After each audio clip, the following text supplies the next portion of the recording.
Okay. The cipher that I've been assigned is the Great Paris Cipher.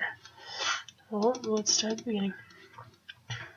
So, to give a little bit of history, the Antoine Rossignol, I think is how you say it, his cryptographic skills became known in 1626 when a coded letter was taken from a messenger leaving the city of Riamont.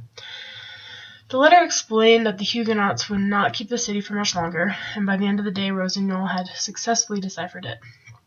The French gave the deciphered message to the Huguenots, forcing them to surrender, and Napoleon ended up using Rossignol to come up with the Great Paris Cipher.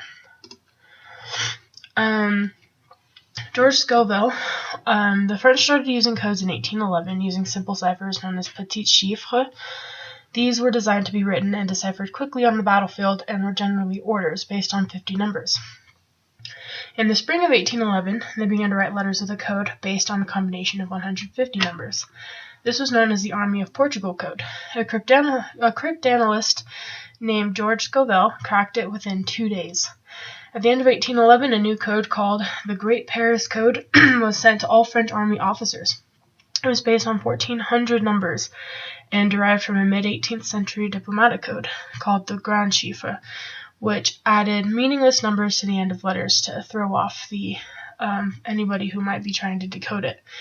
For a year, Scovell tried to decipher these codes that were contained in intercepted documents. Some letters had words that were not coded. Using these words, he cracked the code by inferring the context of the coded words. When a letter from Joseph Bonaparte to Napoleon Bonaparte was intercepted in December of 1812, Scovell had cracked enough of the code to figure out the French operations and plans. This information allowed the Duke of Wellington to prepare for the final battle for control in Spain in 1813.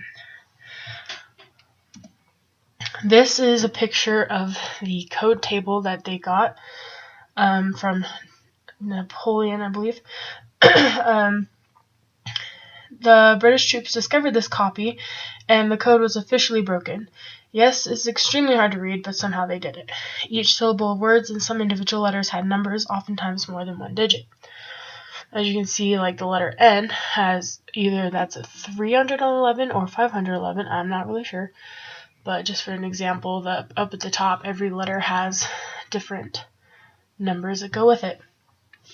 The way that they deciphered this code was Scovell tried to find the most common phrase with the most common string of numbers, which he ended up finding 124, 22, 125, 46, 345, which ends up being les ennemis, which is French for the enemies.